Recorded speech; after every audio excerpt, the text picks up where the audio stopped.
પહલગામ આતંકવાદી હુમલાની ઘટનાને લઈ અને સુરતમાં ઓઇલ એસોસિએશનનો અનોખો વિરોધ.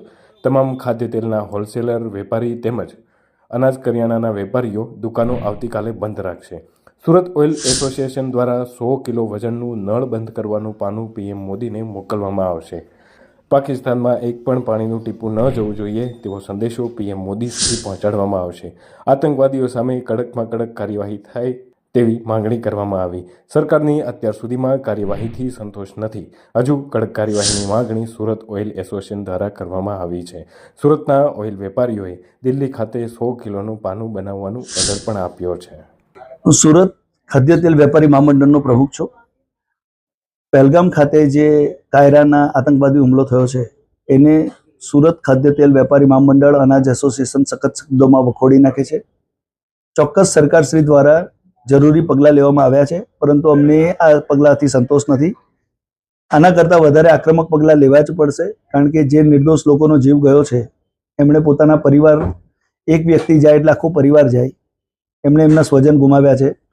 આવતીકાલે 30 તારીખના રોજ 30/4/2025ના રોજ સુરત ખાદ્ય તેલ વેપારી મહામંડળ અનાજ કરિયાણા એસોસિએશન એક દિવસ માટે સંપૂર્ણ બંધ પાડે છે, જેનો મુખ્ય ઉદ્દેશ આજે મૃતકોને શ્રદ્ધાંજલિ આપવાનો તથા કાયરાનો હુમલો જે થયો છે એનો સખત વિરોધ કરીએ છીએ. અને સરકારે જે પગલાં લીધા છે એ પગલાંથી સંપૂર્ણ સંતુષ્ટ નથી. આના કરતાં આકરા પગલાં લેવા જોઈએ એવી વિનંતી સાથે અમે કાલે એક દિવસનું વિરોધ પ્રદર્શન કરી રહ્યા છીએ.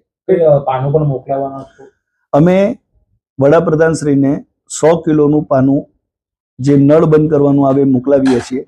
સુરત એસોસિએશને મોકલાવે છે. એનું કારણ એવું છે કે આ ન ચલાવી લેવાય, એટલે પાણી પણ બંધ કરો તો સખત બંધ કરો. પગલાં લેવા ચોક્કસ ત્યાંના લોકો પણ જીવી શકે, પરંતુ જો આ રીતના હુમલા કરવામાં આવે તો શક્તિ વગર, સત્તા વગર કશું થાય નહીં. અને યુદ્ધ કરવું એના કરતાં water diplomacy is a better option. જો પાણી બંધ કરવામાં આવે, સખત શબ્દમાં બંધ કરવામાં આવે, તો મને એવું લાગે છે કે ભવિષ્યમાં આ બાબતમાં પ્રશ્નો બહુ જ ઘટી જશે.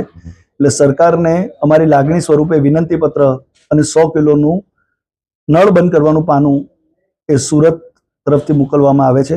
કારણ કે આપણા પાણી મંત્રી પણ સુરતના જ છે, તો એમને પણ ખાસ વિનંતી કે આ બાબતમાં સખતમાં સખત રીતે ચાલી શકાય એવી કોશિશ કરે.